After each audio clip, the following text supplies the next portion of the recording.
સત્ય અને ચલ કપટ વચ્ચેની મહાકથા જ્યારે પોતાના જ પારકા બની જાય છે. જો તમને આ લાગણીસ્ભર અને ઊંડી વાર્તા ગમે તો કૃપા કરીને આ પોસ્ટને લાઈક કરો, શેર કરો અને ચેનલને સબસ્ક્રાઇબ કરીને અમને સપોર્ટ કરો. તમારો સપોર્ટ અમને આવી વધુ સુંદર અને વિસ્તારપૂર્વકની વાર્તાઓ લખવા માટે નિરંતર પ્રેરણા આપશે. એક ઘરમાં જ્યારે વર્ષોથી બંધાયેલા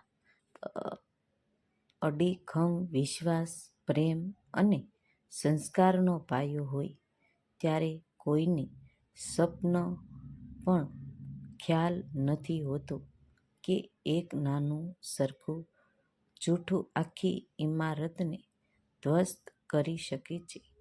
પરિવાર એ એવી જગ્યા છે જ્યાં વ્યક્તિ દુનિયાભરના દુઃખો, તણાવ અને છલ કપટથી બચીને શાંતિની છાંયડો શોધવા માટે આવે છે. પણ શું થાય જ્યારે એ જ ઘરની ચાર દિવાલોની અંદર કોઈ એવો વ્યક્તિ આવી જાય અથવા ઉછરી જાય જે બહારથી ખૂબ જ ગંભીર, સીધો અને વફાદાર દેખાતો હોય, પરંતુ અંદરથી અહંકાર, ઈર્ષ્યા અને સ્વાર્થના ઝેરથી ભરેલો હોય છે?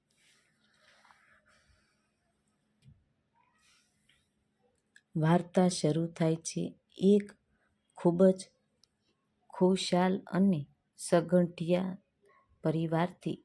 ગામના એક પ્રતિષ્ઠિત ઘરમાં માતા, પિતા, બે ભાઈઓ અને તેમની પત્નીઓ સાથે આનંદથી રહેતા હતા. ઘરનો મોટો પુત્ર ખૂબ જ શાંત, મહેનતુ અને સત્યના માર્ગે ચાલનારો માણસ હતો.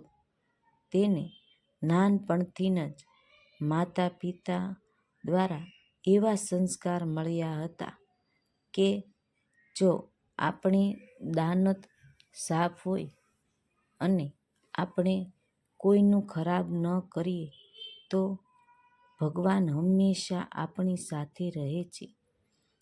તે દિવસ રાત કૌટુંબિક ખેતી અને વ્યવસાયમાં લોહી-પાણી એક કરતો અને પરિવારની દરેક નાની-મોટી જરૂરિયાતો પૂરી કરવામાં જ પોતાનું ખુશી માનતો હતો.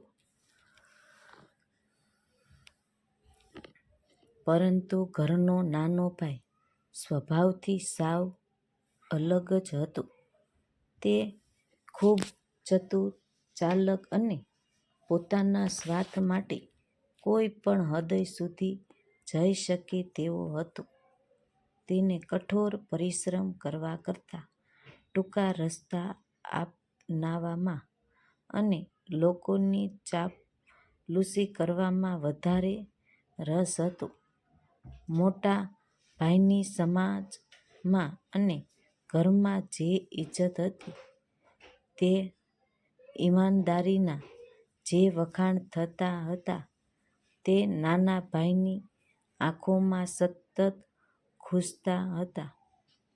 તેના મનમાં મોટા ભાઈ પ્રત્યે એક અજાણી પણ ખૂબ ઊંડી ઈર્ષ્યા ઘર કરી ગઈ હતી. તે મનોમન હંમેશા એવા મોકાની તલાશમાં રહેતો હતો કે ક્યારે મોટા ભાઈને ઘરના વડીલોની નજરમાં નીચા પાડી શકાય અને પોતે ઘરનો શ્રેષ્ઠ સભ્ય સાબિત થઈ શકે. એક દિવસ પરિવારના વ્યવસાય અને જમીન સંપત્તિને લગતી એક બહુ જ મોટી ગડબડ ઊભી થઈ. આ ભૂલ ખરેખર પેલા ચાલાક નાના ભાઈની પોતાની બેદરકારી, અહંકાર અને વડા નિર્ણયોને કારણે જ થઈ હતી.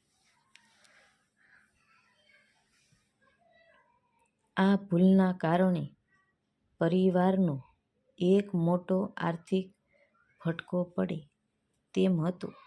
તે બરાબર જાણતો હતો કે જો આ સત્ય માતા-પિતા કે પરિવારના અન્ય સભ્યો સામે આવશે તો તેની બધી ચાલાકી જતી થઈ જશે અને સમાજમાં કે ઘરમાં કોઈ ઇજ્જત રહેશે નહીં. પોતાના વાંકને છુપાવવા અને મોટા ભાઈને બરબાદ કરવા માટે તેણે એક બહુ જ ભયાનક અને ચાલાકીભર્યો ખેલ રચ્યો. તેણે જોયું કે મોટો ભાઈ પોતાના નિત્યક્રમ મુજબ બહારના કામમાં વ્યસ્ત છે અને તેને આ ઊભી થયેલી સમસ્યા કે ઘરમાં રચાઈ રહેલા ષડયંત્રની કોઈ જ ખબર નથી. ચાલાક માણસે આ તકનો પૂરો ફાયદો ઉઠાવ્યો. તે મોટો ભાઈ ઘરે પાછો આવે તે પહેલાં જ ઘરના વડીલો, માતા-પિતા અને બાકીના સભ્યો પાસે પહોંચી ગયો.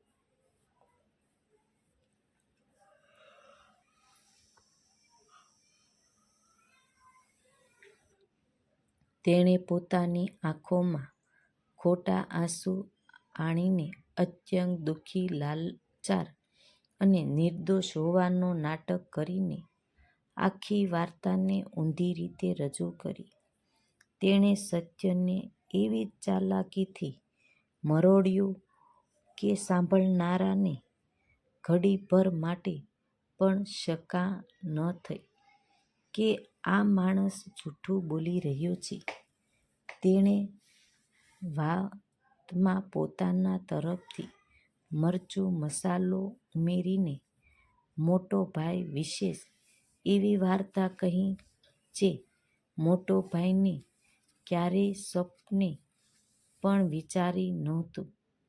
તેણે વડીલોના કામમાં એવું ઝેર ઘોળ્યું કે મોટો ભાઈ છાના-માના ઘરનું નુકસાન કરી રહ્યો છે અને પરિવારથી અલગ થવાની યોજના બનાવી રહ્યો છે. જેમ કહેવાય છે કે જેણે વાર્તા પહેલાં સંભળાવી દીધી, દુનિયા તેને જ સાચી માને છે. બસ એ જ કડવું સત્ય આ પરિવારમાં બન્યું. ઘરના વડીલો અને માતા-પિતાએ પેલા જૂઠા માણસના બહાવરા ચહેરા અને બનાવટી રોકડ પર અંધ વિશ્વાસ કરી લીધો. તેઓ એ વાર્તા સાવ ભૂલી ગયા કે જે મોટા પુત્રએ વર્ષોથી પરિવાર માટે પોતાનું સ્વાસ્થ્ય સમર્પિત કરી દીધું છે, એ આવો દગાબાજ ક્યારેય ન હોઈ શકે. પરિવારના સભ્યોના મનમાં મોટો ભાઈ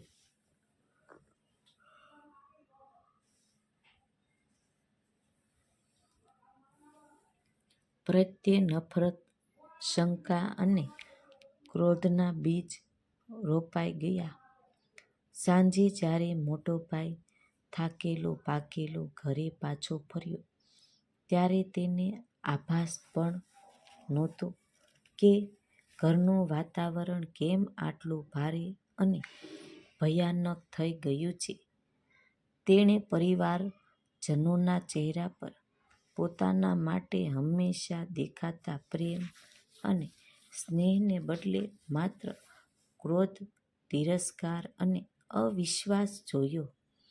જ્યારે તેણે આર્તિથી પૂછવાનો પ્રયત્ન કર્યો કે શું થયું છે, ત્યારે કોઈ તેને સાંભળવા પણ તૈયાર નહોતું.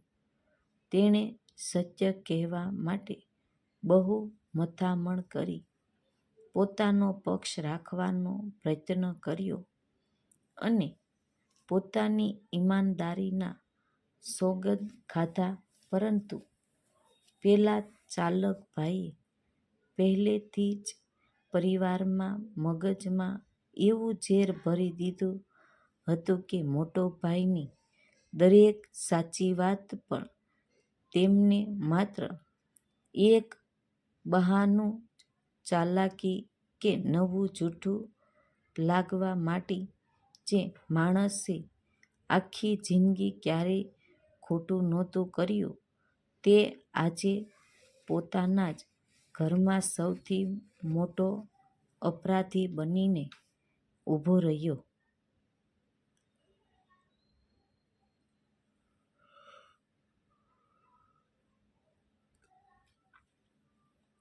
તે ક્ષણે સત્ય અત્યંત લાચાર, એકલું અને મૌન બની ગયું હતું. મોટો ભાઈને સમજાઈ ગયું કે તેને કંઈ ખોટું નહોતું કર્યું, તેમ છતાં આજે તે પોતાના જ પરિવારના દોષી સાબિત થઈ ગયો હતો.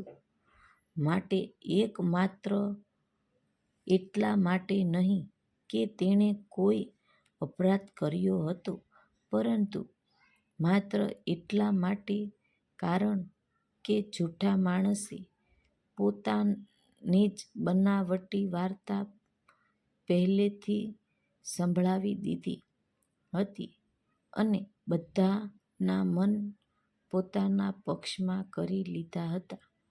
આ ઘટના આપણને એ જડ 2 કલાક પાઠ શીખવે છે કે જીવનમાં અને ખાસ કરીને પરિવારમાં ક્યારેય પણ માત્ર એક પક્ષની વાર્તા સાંભળીને કે ઉતાવળા આવીને કોઈ અંતિમ નિર્ણય ન લેવો જોઈએ, કારણ કે શાંત અને ઈમાનદાર માણસ પોતાના જ સત્યના ભરોસે રહી જાય છે અને ચાલાક માણસ પોતાના જૂઠથી આખી રમત બદલી નાખે છે. ભલે સમય જતાં સત્ય સામે આવી જાય, પણ ત્યાં સુધીમાં સંબંધોમાં જે ઊંડી તિરાડ પડી જાય છે તેને સાંધવી ખૂબ જ મુશ્કેલ બની જાય છે.